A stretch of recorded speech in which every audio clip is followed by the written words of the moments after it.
আজকের ভিডিওতে আমি তোমাদের এমন কোনো রুটিন দেব না যেখানে লেখা থাকে সকাল 6টায় ঘুম থেকে ওঠা আর রাত 10টায় ঘুমাতে যাওয়া।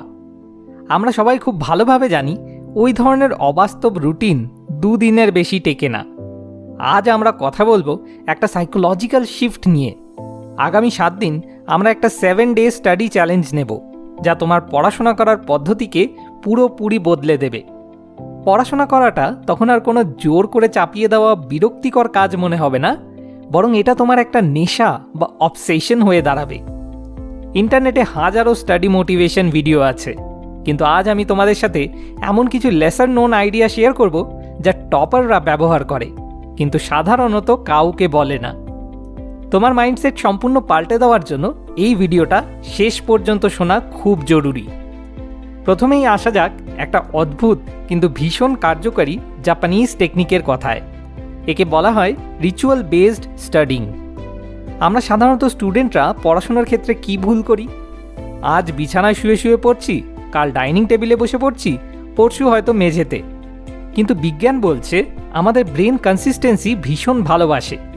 আগামী 7 দিনের জন্য তোমার প্রথম চ্যালেঞ্জ হলো প্রতিদিন ঠিক একই সময়ে এবং ঠিক একই জায়গায় বসে পড়তে বসা।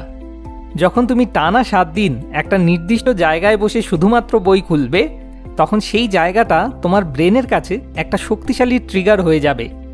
ওই চেয়ারে বা ওই জায়গায় বসলেই তোমার ব্রেন নিজে থেকে ফোকাস মোডে চলে যাবে।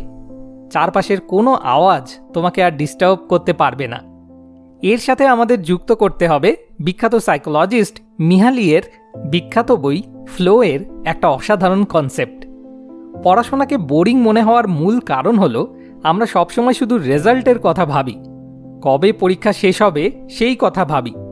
ফ্লো বইতে খুব সুন্দর করে বলা হয়েছে, যে কোনো কঠিন কাজকে যদি তুমি একটা গেম বা খেলার মতো ভেবে নাও, তাহলে সেটা নেশার মতো হয়ে যায়। তুমি যখন ভিডিও গেম খেলো, তখন পরের লেভেল আপ করার একটা অদ্ভুত নেশা থাকে। পড়াশোনাকেও ঠিক সেরকম ভাবো। প্রতিদিন তোমার টার্গেট মার্কস বা র্যাঙ্ক হওয়া উচিত না।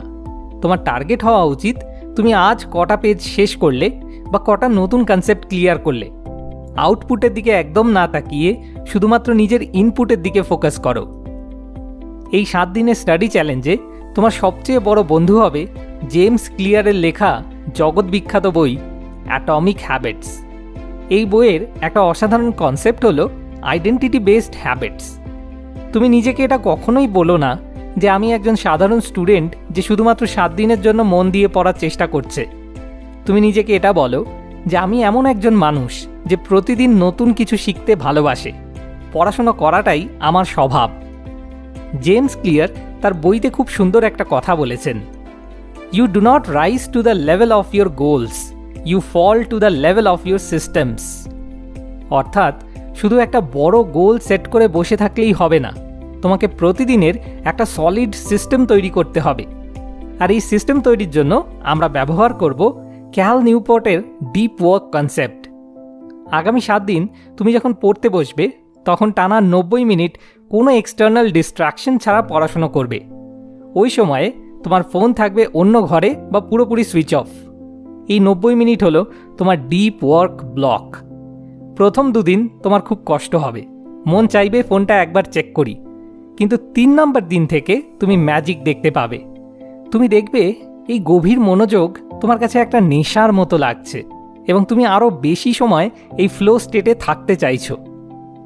যারা বড় বড় কম্পিটিটিভ পরীক্ষার প্রস্তুতি নেয় বা যারা অত্যন্ত সিরিয়াস অ্যাসপিরেন্ট, তাদের একটা গোপন অস্ত্র থাকে।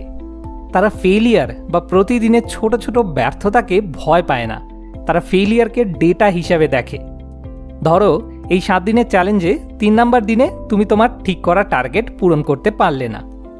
সাধারণ স্টুডেন্টরা ঠিক এই জায়গায় এসে গিল্টি ফিল করে, নিজেদের দুর্বল ভাবে এবং চ্যালেঞ্জ মাঝপথেই ছেড়ে দেয়।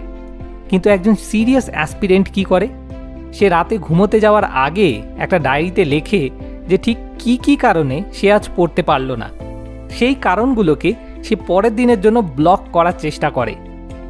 বিশ্ববিখ্যাত বিজ্ঞানী আলবার্ট আইনস্টাইন একবার বলেছিলেন, it is not that I am so smart, it is just that I stay with problems লঙ্গার।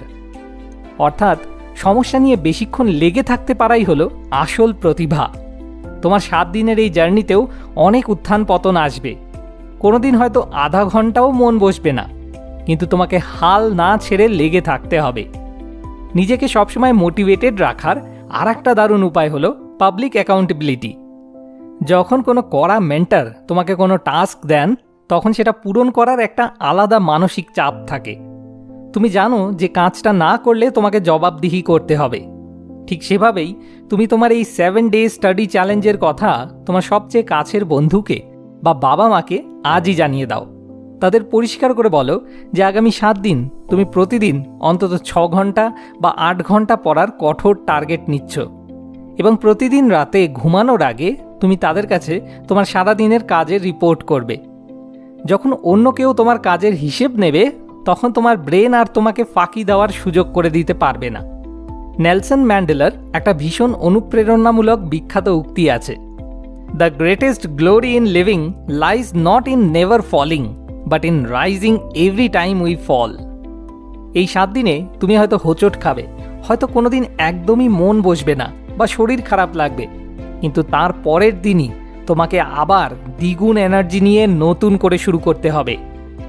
তাহলে আর দেরি না করে আজ থেকেই শুরু হোক তোমার 7 ডে স্টাডি চ্যালেঞ্জ। নিজের পড়াশোনার জায়গা ফিক্স করো, প্রতিদিনের টার্গেটগুলো কাগজে লিখে চোখের সামনে রাখো, 90 মিনিটের ডিপ ওয়ার্ক সেশন প্র্যাকটিস করো, আর যে কোনো মূল্যে এই 7 দিন নিজের দেওয়া কমিটমেন্ট ধরে রাখো। ঠিক 7 দিন পর তুমি যখন আয়নার সামনে দাঁড়িয়ে নিজের চোখে চোখ রাখবে, তখন যে আত্মবিশ্বাস তুমি দেখতে পাবে, সেটাই হবে তোমার জীবনের সবচেয়ে বড় পুরস্কার। পড়াশোনা তখন তোমার কাছে আর কোনো বোঝার মতো মনে হবে না, বরং মনে হবে নিজেকে প্রতিদিন একটু একটু করে উন্নত করার একটা দারুণ খেলা। শুরু করো আজ থেকেই, এই মুহূর্ত থেকে, কারণ তোমার জীবনের সেরা ভার্সন তোমার জন্য অধীর আগ্রহে অপেক্ষা করছে।